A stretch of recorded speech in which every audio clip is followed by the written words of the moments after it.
on est des fachos, on est des cons parce qu'on n'a rien compris à la pédagogie du pass sanitaire, on est des imbéciles parce qu'on est anti-vax, et pourquoi pas, je veux dire, moi je suis pas anti-vax, mais je veux dire, on est pourquoi pas, enfin, il se passe quelque chose qui est presque identique. Et on va recommencer les mêmes conneries.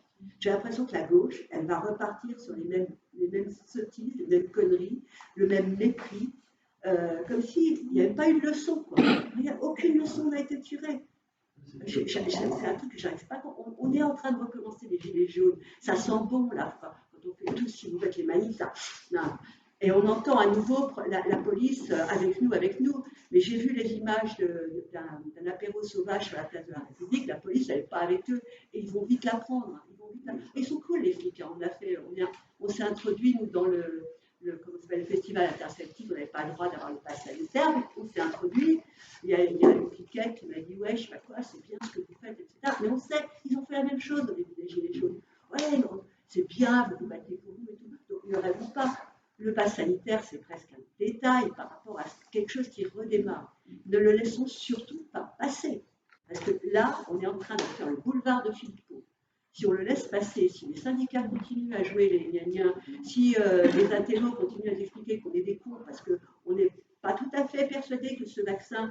Je termine simplement. Les gilets jaunes, ils ne sont pas plus cons que les autres. La population, elle n'est pas plus con. Le gouvernement, il ne s'est jamais occupé de sa santé, ce que tu racontais. Puis d'un seul coup, il y a une maladie qui arrive, qui n'est pas la plus mortelle de la Terre. Et paf, on sait ce qu'il faut faire, on sait qu'il faut vous confiner, on sait qu'il faut vous masquer, on sait qu'il faut. Vous prenez les gens pour des cons ou quoi? Enfin, moi, c'est vraiment ce que je ressens. Et on leur dit, allez vous faire vacciner. Allez voir la fiche Wikipédia de Pfizer. Regardez le nombre de procès, les morts, la concussion, tout ce qu'il y a pu avoir. Regardez là. Et dites-vous, tiens, ce mec-là, ces nanas-là, ils vont essayer de me sauver la vie. On peut se poser des questions. Est-ce que c'est con de se poser des questions? Est-ce que c'est être des débiles? Est-ce que c'est être des imbéciles? J'ai entendu des propos aujourd'hui là-dessus, moi, ici. Est-ce que c'est être des abrutis que de se poser des questions? Ça sent le gilet jaune, là. Si on le rate, ce truc, mais c'est fini, quoi. Allez hop, mettez-nous une puce et puis on y va. Derrière le pass sanitaire, il y a plein de choses et les gilets jaunes sont encore vivants. Moi, je suis persuadée qu'ils sont encore vivants. Parce qu'après, si je peux me permettre, que ces manifs, moi j'ai participé aussi à Grenoble, où ils ne sont pas l'aspect revendication sociale. Ça brasse beaucoup plus large en termes de milieu, je trouve. Et du coup, c'est plus des questions de liberté. Et derrière, pour moi, l'angle d'attaque serait plutôt démocratique. C'est-à-dire que mon soi-disant représentant, mais sur les questions sociales, il y a l'assurance chômage qui va être débattue, il y a la retraite qui va vraiment se taper. Ces trucs-là, pour arriver à les faire rapprocher les gens dans la manif avec ces thématiques, moi, perso, je ne vois pas l'angle d'attaque. Si je peux me permettre, juste en réponse directe par rapport à ça, parce que je suis à Lorient aussi, hein, et moi je fais la dernière manif, une des manifs à Paris, on en a fait à Vannes et à Lorient, là, toutes les manifs depuis le début.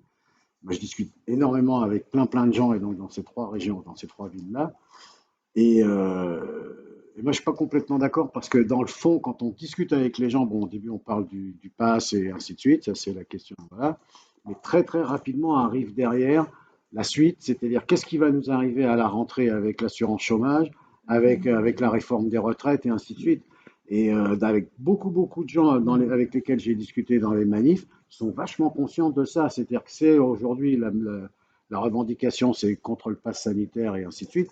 Mais les gens ne sont pas dupes, ils savent très bien que c'est l'arbre qui cache la forêt et que derrière, il va essayer de nous empapaouter et de remettre sur le tapis la retraite et le chômage. Et je crois que les gens ne sont pas dupes. Alors, c'est là où ça sera intéressant que les syndicats, tous syndicats, enfin peut-être pas tous syndicats, je tiens qu'on verra jamais, mais bon, que ceux qui se considèrent comme viennent, parce que pour le coup, même si la conversation, si le sujet autour du pass sanitaire pour ou contre, ça les gêne quelque part aux entournures, s'ils se sentent aussi quelque part un peu comme les gilets jaunes dépossédés du truc, je crois qu'il va falloir qu'ils s'y mettent vraiment, quoi. Il va vraiment falloir qu'ils s'y mettent. Vorrei raccontare la storia du pass, là a Montpellier ce qui s'est passé, certains savent, certains ne savent pas. C'est très intéressant de ce qui se passe parce que nous, à la politique tunisienne, en fait, les choses ne sont pas pareilles que les Gilets jaunes, dans le sens, pour moi, il y a des choses qui ont changé à droite. La droite s'organise. beaucoup plus que pendant les Gilets jaunes. Beaucoup, beaucoup plus. Et à Montpellier, c'était, jusqu'à la dernière manif, c'était la Ligue du Midi, que certains connaissent. La Ligue du Midi, c'était les services d'ordre de la manifestation anti-tasse. Et ça, c'était pendant 3 manifs, c'est passé ça. Il y avait un meneur, une blouse blanche, un peu soignante, milieu proche de Renfo Covid, compagnie, qui menait la danse. En même temps, il y a les gilets jaunes qui retournent, il y a les antifas qui retournent. Et ce qui s'est passé la dernière fois, du coup, la situation était, maintenant, on était arrivé à la fin de l'histoire, parce que c'était la Ligue du Midi à une grande force qui tient la manif, qui cadre la manif, il n'y a pas de policiers, il y a la Ligue du Midi à la place des policiers. Et ce qui s'est passé, à un moment donné, heureusement, on était un nombre, et on a décidé de les exfiltrer. Donc on s'est mis devant, on a tous les, disons, cinquantaine d'antifas, ils se sont mis devant la ligne initiale du cortège, et on est allé à la bagarre, la vraie bagarre, contre toute la Ligue du Midi et les royalistes maurassiens, toute la jeunesse du boulevard. Et il y a eu ce conflit total, ce conflit. Et il y avait en même temps une situation où le cortège, certains comprenaient, certains ne comprenaient pas, mais tout le monde a vu ce qui se passait. Et ces meneurs de Renfo Covid ou similaires, qui étaient vus aussi en blouse blanche, participer à la bagarre avec la Ligue du Midi. Et donc, ça a permis tout de l'exercice. On a gagné, disons, on les a fait partir. Et ensuite, après, on a pu faire une manif sauvage, enfin, sans besoin de suivre un cortège défini, comme à la Gilet jaune précédente. Mais ça a pu se faire parce qu'il y a eu une intervention militaire des antifas et on a, du coup, renvoyé les gens. Mais pour faire ça, il faut les faire. Il y a des blessés, il y a vraiment des vrais blessés.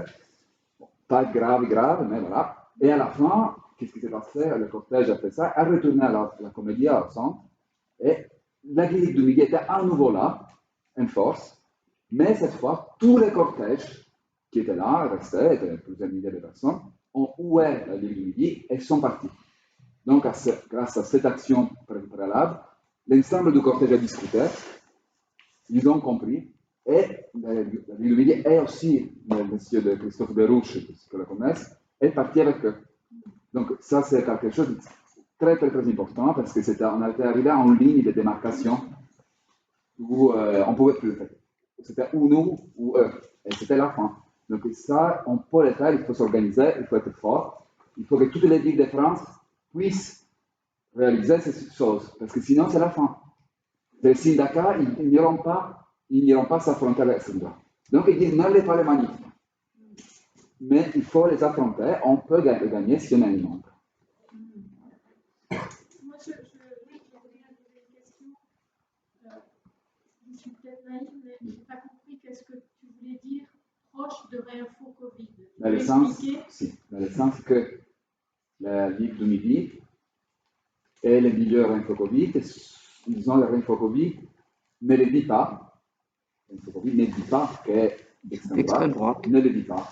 Bien sûr. Ne le dis pas. Mais il ne dit pas, ne s'affiche pas d'extrême droite, ne s'affiche pas d'extrême droite du tout. Mais les réseaux Renfo Covid, ils parlent sur les scènes news, sur Valeurs Actuelles, sur François, sur tous les médias proches de l'extrême droite.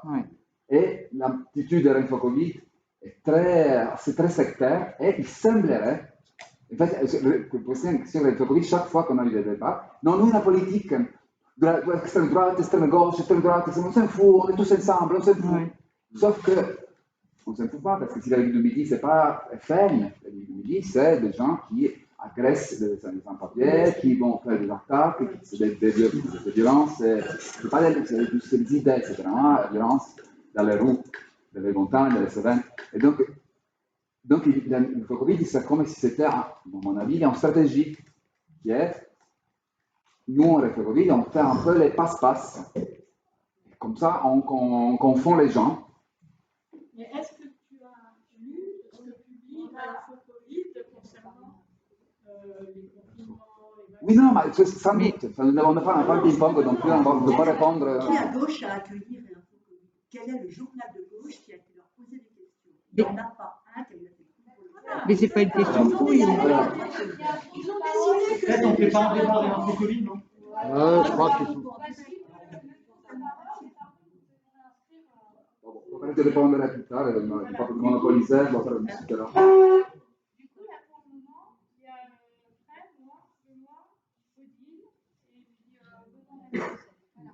Fred, tu voulais réagir? Alors, oui, moi je pense qu'il faut. Je pense que si on est sur un débat sur le pass sanitaire, ça demande un débat en soi. Parce que c'est un mouvement qui est spécifique, qui est en train de se passer, mais qui est différent du mouvement des Gilets jaunes, qui n'est pas tout à fait la même composition que le mouvement des Gilets jaunes. Moi, par les hasards de la vie, le mouvement des Gilets jaunes, j'avais fait principalement en région parisienne, et le mouvement sur le pass, contre le pass, je l'ai fait principalement à Reims,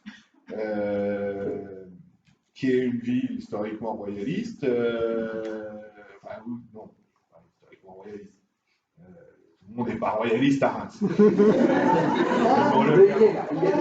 C'était là où on sacrait les rois de France, et depuis qu'on ne sacre plus les rois de France, il y a des royalistes et des catholiques intégrés. Il se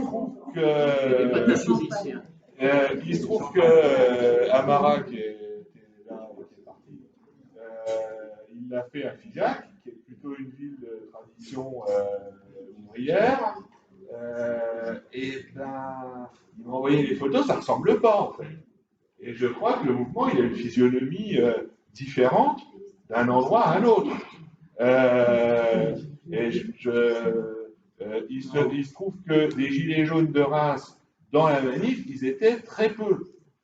Il y en a eu, et par contre, il y avait beaucoup de bourgeois, beaucoup de personnes, je pense retraitées, j'aurais pas demandé, mais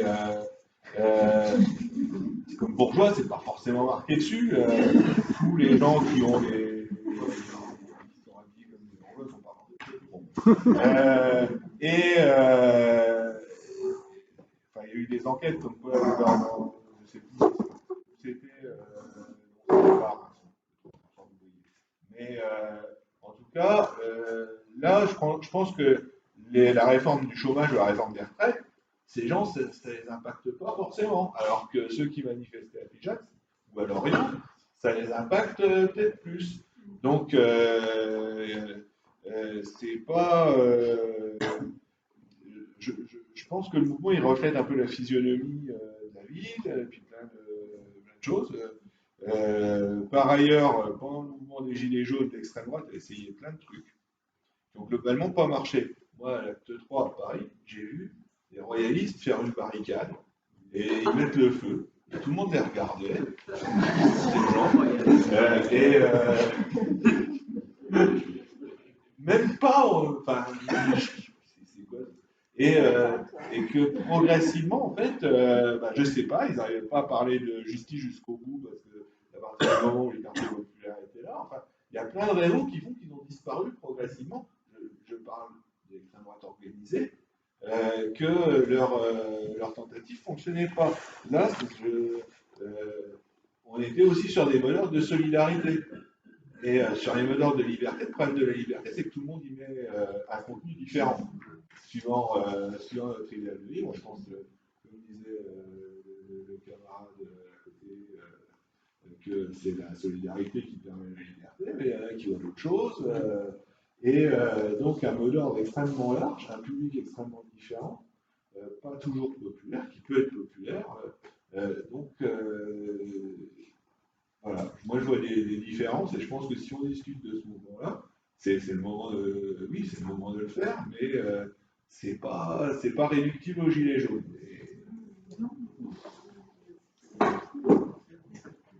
Merci Fred. Du coup, c'était à mon tour. Donc, oui, je voulais rappeler que Macron, quand il a lancé la question du pass sanitaire, donc avant le 12 juillet, il a relancé en même temps la réforme des retraites et les allocations, la suppression, enfin la baisse des allocations de chômage, en sachant pertinemment que ce que les gens retiendraient, et sur le coup, sa stratégie fonctionne, c'est la question du pass sanitaire.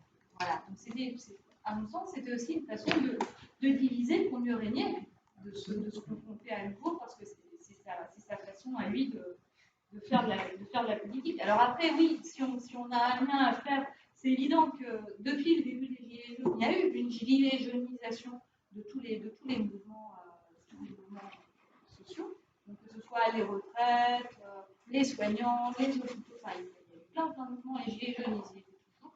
Il y a une partie importante des Gilets jaunes qui se trouve aussi dans les manifs anti-pass sanitaire, en sachant qu'il y a des différences entre les Gilets jaunes et qu'à Paris, ça se ressent quand même par le fait qu'il y ait 3 voire 4 manifs anti-pass sanitaire déclarés, avec des Gilets jaunes dans chaque manif. Mais une manif particulièrement Gilets jaunes, qui n'est pas nécessairement la manif extrême droite, anti-vax, tout ça. Donc voilà. Après, moi, ce que je peux voir aussi peut-être comme lien, c'est par rapport à la survie. C'est-à-dire que les Gilets jaunes, à mon sens, c'est un mouvement de survie. De personnes qui ont été cassées beaucoup par la vie, malades, handicapées, précaires, et pas récupérées par les syndicats ou par les partis de gauche. Je voudrais qu'on ait un mouvement aussi très populaire à ce niveau-là, et que ce qu'on peut entendre du côté des anti-vax, notamment des complotistes et tous ces trucs-là, c'est un peu une subversion, en fait. Moi, je sens ça un peu comme une subversion, c'est-à-dire que du besoin de démocratie directe face à la sclérose et au mépris des partis institutionnels bourgeois, il y a la revendication de la liberté, et je te rejoins, en fait, c'est pas la même chose, démocratie directe et liberté au sens de j'ai le droit de faire tout ce que je veux, ça n'a pas le même sens.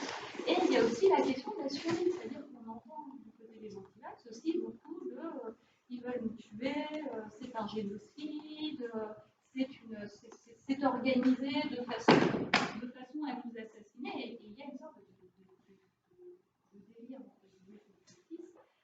à travers ces questions-là. Donc il y a une confusion entre le besoin de survivre, qui est là, qui est réel, le mépris du gouvernement par rapport à sa politique sanitaire, et le fait qu'il est responsable par sa politique sanitaire de la mauvaise santé d'une partie de la population et de la gestion catastrophique du Covid. Mais ça ne veut pas dire qu'il y a une volonté de nous génocider, en fait. Et donc c'est ce glissement qui est notamment utilisé par les gens qui ont un Covid, qui génère aussi ce malaise, en fait, et qui fait, à mon sens, que justement les idées d'extrême droite prennent le pas petit à petit et qu'on est dans une situation compliquée. Donc peut-être proposition qu'on peut réagir à ça justement par une organisation qui soit à la fois, sur le coup, Gilets jaunes, de réseau Gilets jaunes, qui soit fondé sur les bases, en fait, des Gilets jaunes, c'est-à-dire repenser la solidarité, repenser la protection par rapport aux répressions, et puis effectivement réagir et se protéger les uns les autres, donc répondre à cette atmosphère en fait difficile par justement une réaction de solidarité et de radicalité et d'écologie populaire. Enfin, voilà. Ensuite, c'est à Benoît Média et ensuite Odile.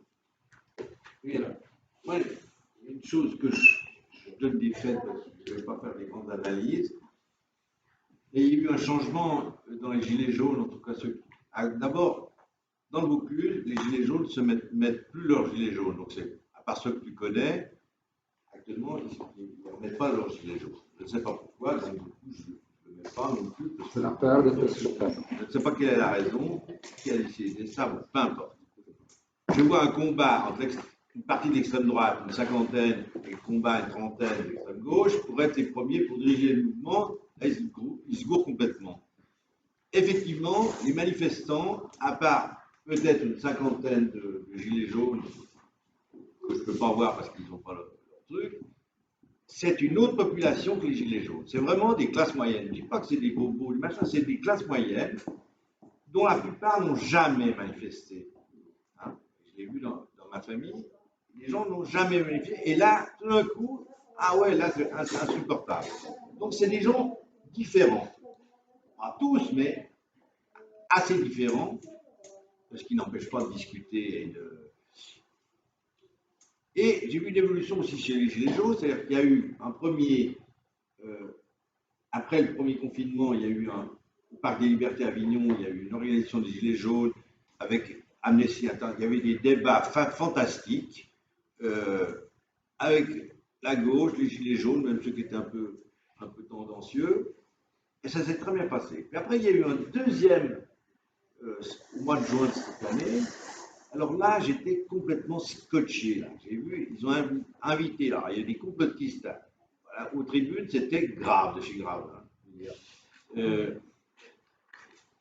Et un deuxième débat, c'était, il y avait un flic qui avait démissionné, un gars de la police qui avait démissionné, un préfet qui n'était plus en fonction, et un mec qui avait viré de la police. Hein.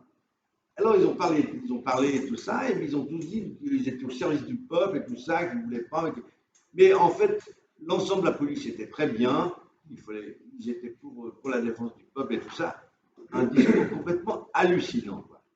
Alors, en plus, il y avait des excités comme Francis Lalanne, qui est à Lyon, excusez-moi, mais alors je l'ai vu frapper un caméraman parce qu'il n'était pas d'accord. Au début, il était d'accord d'être interviewé, mais quand il lui a posé une question qui le gênait, il a commencé à s'énerver en disant efface tout, puis il a cogné, il a enfoncé la caméra, le mec il a pris la caméra et ça lui a cassé un os ici, enfin peu importe. C'était l'excitation, c'était vraiment pas du tout les gilets jaunes que j'ai connus, on va dire l'année d'avant. Hein. C'était pas les mêmes gens, et c'était pas non plus le même public, hein. C'était plutôt, bon, passons. Et donc je vois un changement là, et je vois un changement aussi de personnes qui font là. Sur les 5 à 6 000 personnes qui sont à Avignon, ce qui est énorme, parce que les dernières manifestations contre la libération de chômage, j'en étais 61, pas un de plus. Hein. Tout l'hiver, d'octobre à truc, on était en 300 et 400, et la dernière, c'était 61. Je les ai comptés à la main. Donc là, on se trouve à 5 000, et ce n'est pas le même public, ce n'est pas la même histoire, et je ne sais pas du tout, actuellement, la stratégie. Sinon d'être là, je n'ai pas de stratégie actuellement. C'est ce que j'aimerais qu'on essaye, si c'est possible, hein, de discuter entre nous sur la stratégie,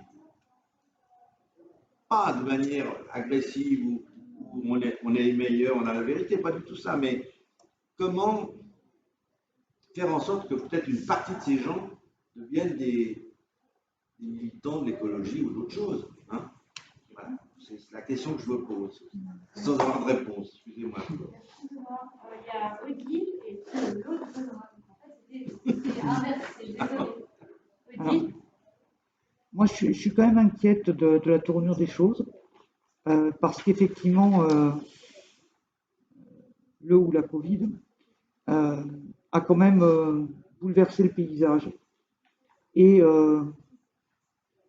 l'incurie de ce gouvernement, l'impréparation, le refus des discours divergents. Moi, je ne parlerai pas de complotisme par rapport à ce qui se passe. Je parlerai plutôt de confusionnisme parce que, d'abord, le complot, ça existe. Enfin, l'histoire nous montre qu'il y a eu dans l'histoire de tous les États des complots. Donc, croire au complot, dans l'absolu, c'est pas, ça ne me paraît pas un point essentiel. Je pense plutôt à la question du confusionnisme. Et là, la question de la liberté aussi. Il faut savoir que derrière les mouvements d'extrême droite, c'est les libertariens. Les libertariens, c'est quoi? C'est ces mouvements américains qui défendent non pas la liberté et la solidarité, mais la liberté de tout faire, d'avoir des armes, de tuer des gens, d'être des gros fachos si on veut, etc. C'est ça les libertariens. Et c'est aussi, après avoir vu effectivement au début des Gilets jaunes, même si on ne l'a pas trop vu nous à Toulouse, les tentatives de l'extrême droite de récupérer le mouvement, de récupérer la colère populaire, la même extrême droite qui élu s'empresse de voter du côté des patrons au niveau européen, s'empresse de voter pour l'ordre et la police au niveau national, ces gens-là venaient nous dire qu'ils étaient du côté du peuple et qu'ils étaient pour les droits de l'homme. Aujourd'hui, le problème, c'est qu'il y a une telle confusion ambiante sur la question du Covid. Moi, j'ai passé des jours, des heures à lire beaucoup et j'ai une certaine culture scientifique, une certaine culture médicale. Et je peux comprendre que beaucoup de gens ne croient plus ce qu'on leur dit. Le problème, c'est qu'il y a des sectes comme Canon, Q, qui sont derrière Réinfo Covid, derrière François, derrière tous ces gens-là. C'est pas l'extrême droite qui avance telle qu'on la connaît. C'est pas l'extrême droite qui avance avec des barres de fer. C'est l'extrême droite qui me paraît beaucoup plus dangereuse, parce qu'elle joue de la peur des gens, tout en disant, regardez, nous, on n'a pas peur, nous, on porte pas le masque, vous êtes la soumission parce que vous portez le masque. Alors que justement, c'est la peur, c'est on va tous mourir, dans 2 ans, le vaccin aura tué tous ceux qui seront fait vacciner, etc. Et c'est quelque chose c'est du confusionnisme. Le problème, c'est qu'il serait trop facile de jeter la pierre à ceux qui entre guillemets, se sont convertis à ces idées-là. Parce que c'est aussi le résultat de tous les mensonges répétés, de tous les conflits d'intérêts dans le domaine des laboratoires pharmaceutiques, c'est tout ça. Et c'est extrêmement difficile aujourd'hui d'avoir un avis éclairé sur les sujets sans y passer un paquet d'heures, sans avoir lu des tonnes de choses et d'avoir comparé les documents. Et moi, je suis très inquiète de voir dans le milieu gilet jaune des gens qui ne sont pas des fachos, des gens qui ne sont pas d'extrême droite, et des gens qui, malgré tout, sont en train d'adhérer à un système de pensée qui est complètement délirant, et qui n'est pas basé sur la science. Voilà. Et ça m'inquiète.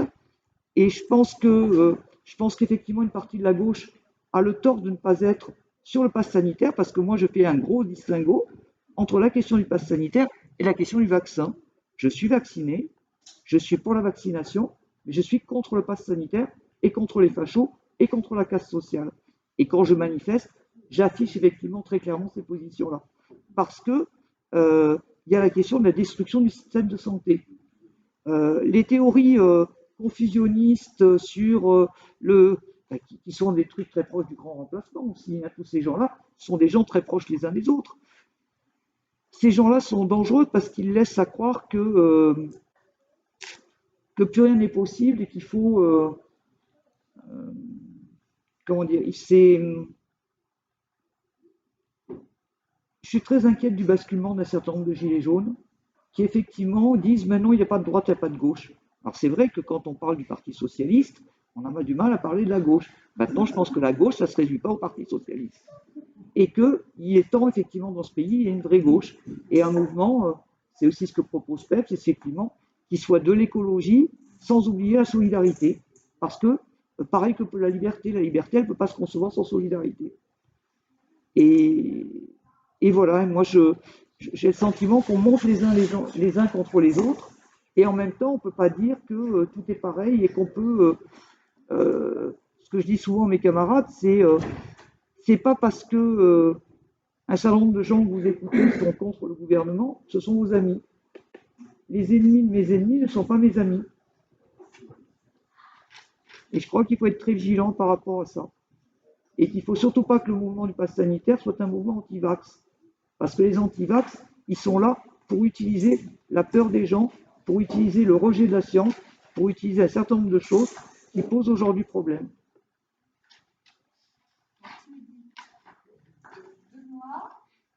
La dame là-bas, je ne connais pas ton prénom. Louise et Yves, et il est 18h30, donc on commence à dépasser le temps. On s'arrêtera là ensuite. C'est juste un dernier truc. Louis Fouché, par exemple. Je suis sidéré de voir le nombre de gens qui s'imaginent que ce mec-là est un médecin honnête. C'est un mec d'extrême droite. C'est un mec qui est là pour récupérer la colère populaire. Et pour défendre l'idée... Ben écoute, je vais te dire une chose, par exemple. D'abord... Alors, je t'invite à aller sur mon site personnel, odilmorin.fr, où j'ai répertorié un certain nombre d'articles de différentes origines, de différents médias indépendants, et qui expliquent quels sont les liens d'intérêt de ces gens-là, d'où ils viennent et qui ils soutiennent. Quand Louis Fouché, par exemple, dans une des premières vidéos qu'il a fait connaître avec l'Institut universitaire que tient Raoult qui est aussi un mec qui est soutenu par l'extrême droite, qui soutient l'extrême droite, qui soutient la droite niçoise, etc. Il faut quand même savoir tout ça. Il faut savoir que ce mec-là, il expliquait que finalement, c'était une petite grippe, c'était rien, parce que de toute façon, ça tuait des gens qui allaient mourir. Il parlait des vieux et des handicapés. Donc un type qui vous explique que finalement, si la Covid, ça tue quelques vieux et quelques handicapés, c'est pas dramatique. Excusez-moi, si c'est ça la solidarité, il va falloir m'expliquer ce que ça veut dire la solidarité. Et puis la question du pass sanitaire, on peut tout à fait mener une politique de santé publique dans ce pays sans le faire par le biais de la répression. On l'a fait pour le sida. À l'époque du sida, la question s'est posée, est-ce qu'on allait menacer et condamner ceux qui contaminaient les autres? On a considéré que non, il fallait faire de l'éducation populaire, il fallait expliquer, informer, faire savoir, partager et être solidaire. Et bien ça a marché. Et aujourd'hui, il faudrait faire la même chose. Simplement, le gouvernement préfère cliver les gens. Moi, je préfère avoir affaire à quelqu'un qui n'est pas vacciné, qui n'a pas le pass sanitaire, mais qui va continuer à mettre le masque en intérieur dans les lieux clos, qui va continuer à se laver les mains, plutôt qu'à quelqu'un qui, parce qu'on lui a dit parce qu'il était vacciné, il était libre, et qui va contaminer tout le monde, puisqu'on peut rester contaminant en étant vacciné. On réduit les risques et on ne les supprime pas. Comme la grippe, on peut être vacciné pour la grippe, et on peut encore l'attraper, simplement on n'en meurt pas en général.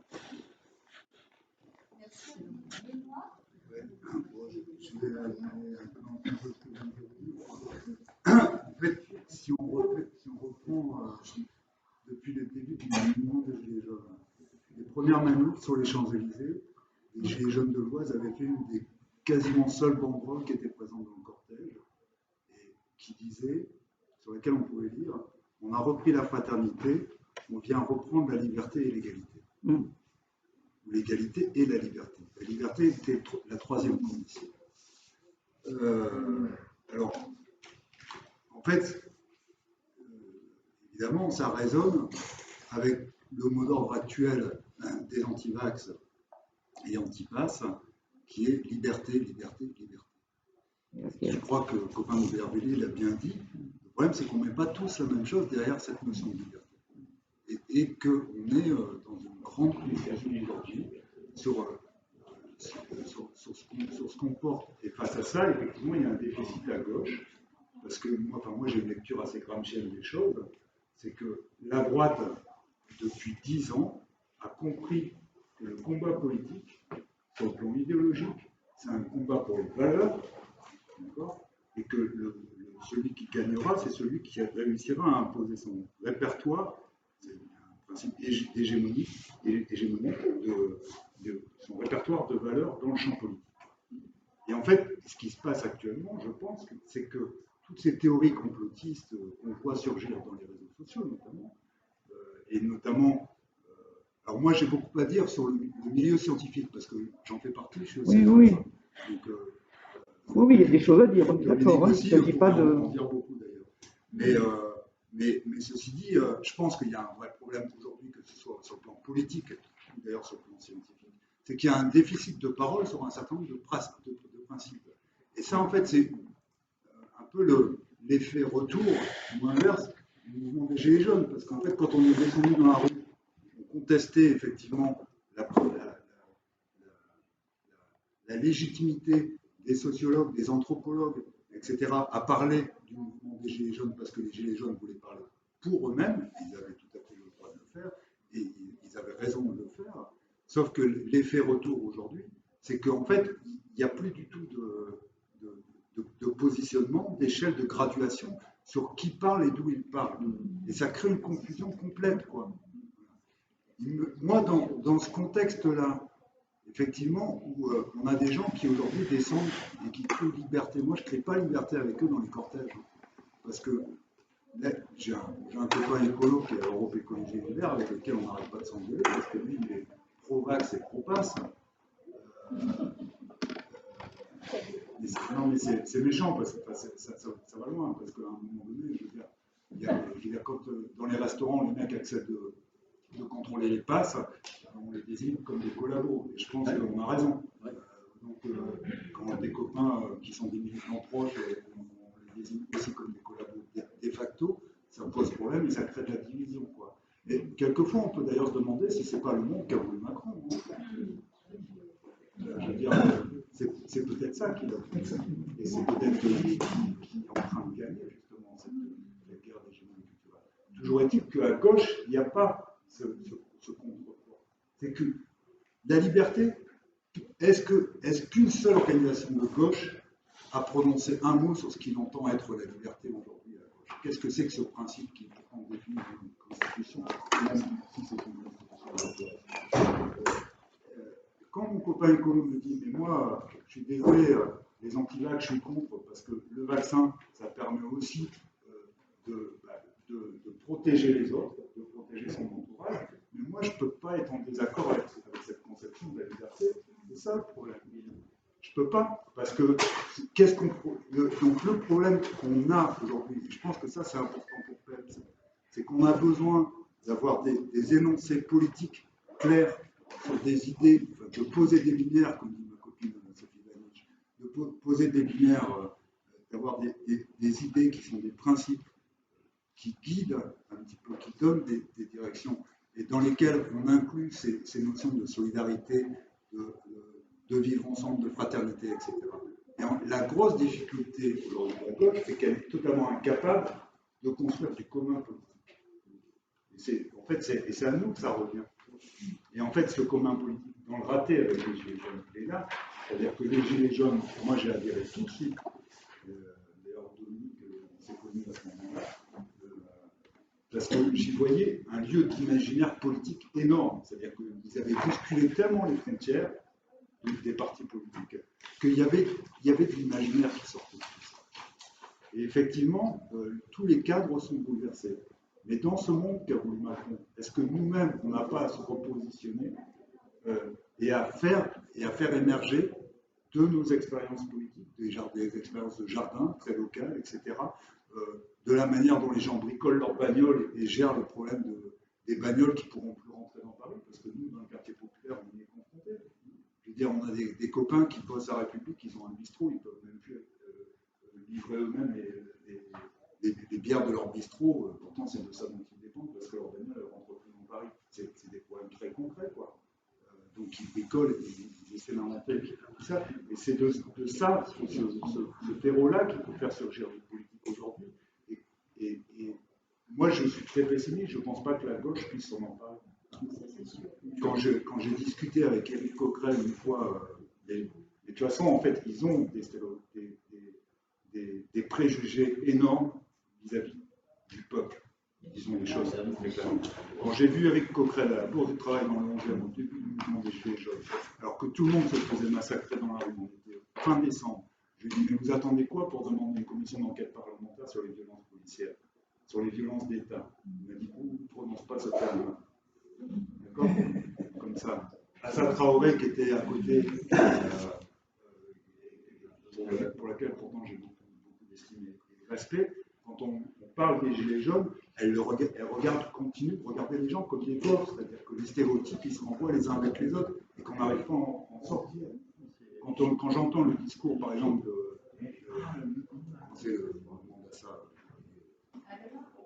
Justice pour Adama, l'an passé, j'étais à Montrevoir justement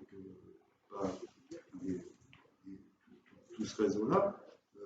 Pour eux, les Gilets jaunes, c'était des bofs et la séquence était terminée. Donc il y a un retour de bâton. Mais en fait, ça veut dire la convergence, elle ne s'est pas faite parce qu'on n'a pas créé du commun politique. Donc, moi, il me semble que ça, c'est un des enjeux pour PEPS. De là où on habite sur les questions d'écologie sociale, qu'on arrive à énoncer ce que c'est pour nous la liberté, la fraternité, l'égalité. Ça, c'est pas mal. Le vaccin, tu dis, les multinationales, etc. Oui, le vaccin, ça doit être un bien commun. Moi, je passe ma vie à travailler en Afrique. Les gens, si on pouvait leur filer un vaccin, ils le prennent. Si on pouvait, l'antipalud, il existe, etc. Et je pense que, en fait, il ne faut pas mettre la charrue avant les bœufs. Oui, effectivement, il y a des problèmes d'éthique dans le corps médical, il y a des problèmes d'éthique pharmaceutique, etc. Et nous, dans la recherche, en permanence, on voit des conflits d'intérêts, etc. Le problème, c'est qu'en fait, on n'est pas en situation de résoudre ces questions-là. Donc, est-ce qu'il ne faut pas faire les choses par étapes? Se dire, ben oui, pour le moment, on s'est soigné les gens comme ça. Depuis 1945, ça a à peu près marché depuis les années 30 et avant. Mais pour peut-être qu'effectivement, à un moment donné, il faudra envisager aussi une rupture et repenser la question des médicaments, des traitements, etc. Nous en avons pas beaucoup.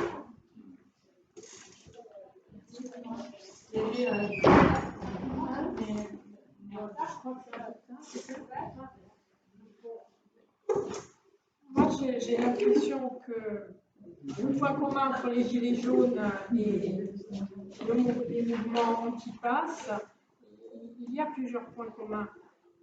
Mais pour regarder ces mouvements, il faut se défaire de ses propres certitudes et de ses propres croyances. Et la difficulté de faire du commun, c'est qu'on reste chacun sur ses croyances. Bon, alors je vais certainement vous choquer, mais pour moi, la science, ce n'est pas une certitude, c'est quelque chose qui évolue. Ce que l'on croit, ce que la science établit aujourd'hui, demain, elle va le remettre en question. Donc pourquoi dire c'est comme ça et ça ne peut pas être autrement? Les complots, il y a deux je sais pas comment dire, enfin deux choses à éviter. Penser qu'il n'y a aucun complot ou voir des complots partout. Mais des complots, il y en a, on en a les preuves historiques. Bon, il y a une vingtaine d'années, moi j'avais lu un texte, j'ai oublié l'auteur, qui s'appelait Les humains en trop. Mais si vous regardez ce qui se passe, enfin quand même, tout ce qui est fait sur le plan politique, sur le chômage, tout ça, ils n'en ont rien à foutre que les pauvres disparaissent. Ils n'en ont rien à foutre, c'est des humains en trop pour eux. Je ne dis pas que c'est un complot comme cadré, etc., mais ils n'en ont rien à foutre. Si les gens crèvent de pauvreté ou autre, ils s'en foutent. Donc, alors, la liberté, le mot liberté, pour moi, le pass sanitaire, ça ne touche pas la liberté, comme je dirais, la liberté de fumer ou de sortir. C'est un droit fondamental de choisir. Il y a la loi Kouchner qui a établi qu'on peut refuser un traitement. On peut refuser un traitement. C'est pas la liberté comme fumer, sortir, aller au cinéma. C'est un droit fondamental. Il faut voir ça. Moi, je crois que c'est important, parce que sinon, on se fait tromper par les mots. Et ce que je constate à Avignon, et que je vois autour de moi, des personnes effectivement qui n'étaient jamais venues dans les manifs, ça ne veut pas dire qu'ils n'ont pas des opinions politiques, hein, mais il y a beaucoup de personnes qui font confiance aux médecines alternatives.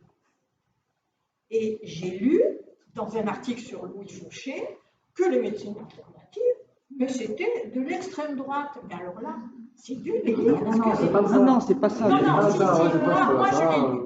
C'est pas pour ça que j'ai dit de l'extrême droite. J'ai pas dit que vous avez dit ça. J'ai dit que moi je l'ai lu. Voilà, dans un article de Mars Info. Voilà. Non, c'est pas ça qu'ils ont dit, l'article de Mars. Oui, eh ben moi, ce que j'ai lu, il disait ça. Et non, c'est pas ça. Par exemple, parler des antivax, bon, je ne sais pas trop ce que c'est des antivax.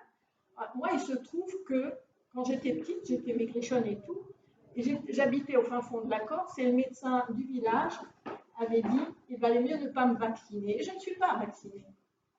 Voilà, d'accord? Donc, les vaccins, il y a 3 ans ou 4 ans, ils ont décidé qu'à la naissance, il y avait 11 vaccins à faire à des nourrissons. C'est de la démence. Parce que les médecines alternatives vous expliquent que justement, il faut que l'organisme fabrique ses propres anticorps, son système immunitaire. Hein, et que donc, en les vaccinant comme ça, tout petit, on démolit tout ça. Enfin, on empêche tout ça. D'accord? Ça veut dire qu'on les rend à la merci de la chimie, etc. Bon, pour moi, c'est des choses importantes. Et je pense que il faut y regarder de plus près. Dire les antivax, c'est de la merde, rien faux Covid, c'est de la merde, c'est des fachos. remettre la science en question, c'est la gauche ne peut pas remettre la science en question. Eh bien, je regrette. Moi, ma mère a 50 ans. À l'hôpital, après avoir consulté des tas de médecins, on a failli lui couper la jambe à partir du genou à 50 ans. On lui a dit qu'elle avait la goutte et elle est partie de l'hôpital, elle a dit non. Elle est allée voir une ostéopathe. Bon, à l'époque, c'était dans les années 70. Hein. Elle est allée voir une ostéopathe parce qu'elle avait très mal au pied. Elle n'arrivait plus à poser le pied, elle n'arrivait plus à marcher. Une ostéopathe qui lui a fait pendant des semaines et des semaines des massages pour défaire tout son système de nerfs au pied. Et elle a marché, elle a vécu jusqu'à 95 ans avec ses jambes. Bon, comment voulez-vous que je fasse confiance à la santé, à la science officielle? Oui, ça pose la question de la médecine allopathique, on pourrait évidemment en discuter. Hein. Mais c'est un autre débat. Ouais. Je vais dire. Il y avait C'était juste une précision. Jacques Attali, c'est un personnage assez peu sympathique, qui a joué un rôle assez détestable dans le démantèlement des économies du bloc de l'Est, mais il ne faudrait pas penser que c'est le maître du monde non plus. Et par ailleurs, je vois beaucoup de citations de Jacques Attali qui sont des citations tronquées. Par exemple, on peut expliquer le compte état d'urgence et on lui fait dire qu'il est pour. Donc, il ne faudrait peut-être pas focaliser sur cette personnalité-là. C'est pas par rapport à ce que tu as dit, c'était par rapport à ce que Camara avec le chapeau.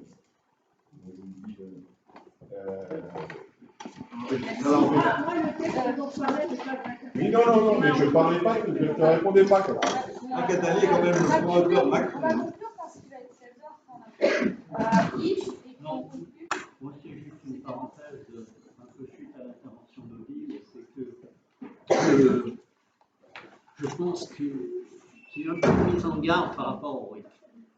C'est que je pense que les premiers qui vont s'en emparer, ce ne sera pas forcément les gilets jaunes. Je pense qu'il y a beaucoup de gens qui poussent aussi cette idée maintenant. Je pense que ceux qui réussiront à avoir le nombre de signatures sur des propositions, ce sera peut-être le Rassemblement national, ce sera peut-être les intégristes catholiques contre le mariage gay, ce sera peut-être des gens comme ça. Donc il faut un petit peu réfléchir et approfondir un peu cette question, de façon à ce qu'on ne mette pas en place quelque chose qui va se retourner contre nous. Et ça, moi j'étais un grand défenseur de ça, parce qu'en tant qu'écolo-libertaire, c'est une très vieille idée, hein, le référendum d'initiative populaire, comme on l'appelait avant, sauf que maintenant, je vois bien qu'il y a plein d'idées qui venaient de nos courants de pensée, dont sont en train de s'emparer les gens qui sont nos adversaires. Il faut bien réfléchir à comment on poursuit les idées qui étaient très très très bonnes, et si vraiment elles restent dans la durée. Voilà. Merci. Aussi, on respecte les valeurs de la République. Là, il y a une idée en l'air. Alors après, on peut toujours réfléchir à comment on peut se l'approprier avec des jeunes de plusieurs groupes et d'autres, des quartiers, des activistes, pour penser pourquoi pas mettre en place le RSA, qui serait en fait une sorte de pôle qui s'appellerait, on appelle ça comme on veut, hein, RSA, c'est la plaque de cours, en fait. Résistance pour action, qui pourrait en fait conjuguer à la fois des actions de solidarité, par exemple de solidarité alimentaire, de panier des jaunes, enfin, tout ce que nous on a connu en termes de solidarité, de résistance par rapport à la répression, de résistance par rapport aux injustices, au tribunal, aux obligations, et puis des actions qui soient autant des actions d'occupation que des obéissances civiles, que des actions légales, que des actions d'éducation populaire. Et dans ces cas-là, on pourrait réimaginer, actualiser un peu un équivalent d'un secours rouge, mais version aujourd'hui. Et donc créer comme ça des pôles de résistance fondés sur la solidarité, fondés sur la démocratie directe et sur un certain nombre d'actions. On peut tout à fait envisager de réfléchir à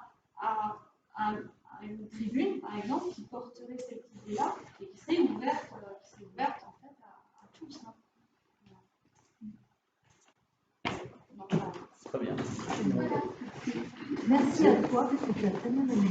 Je vais filer un pull. Ah ouais.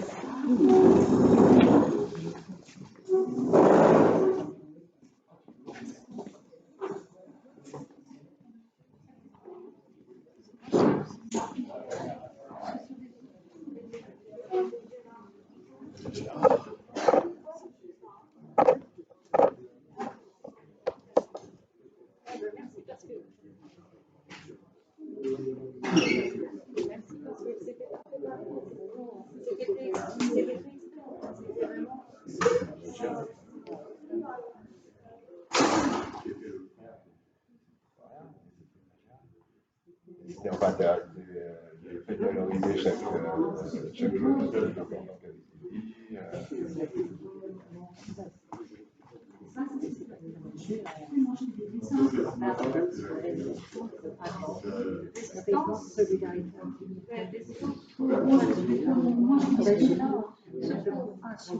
Solidarité, ça.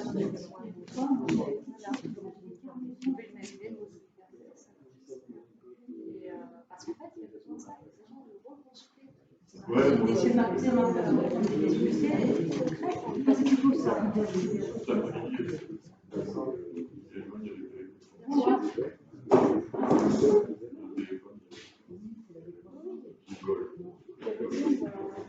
Moi, c'est comme ça que j'en parle.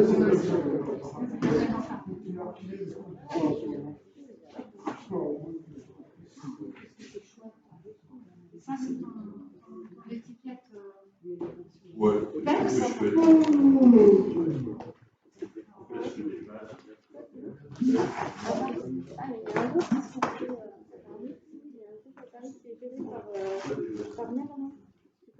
c'est le jeune, il est toujours à la librairie. C'est un jeune, il est toujours à la librairie. Je connais pas trop. C'est vrai, ils sont à Paris, donc je pense qu'il faut pouvoir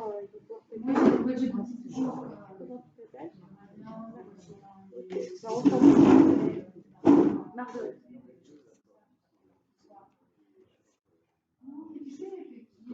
Il y a des gens qui présentent ça.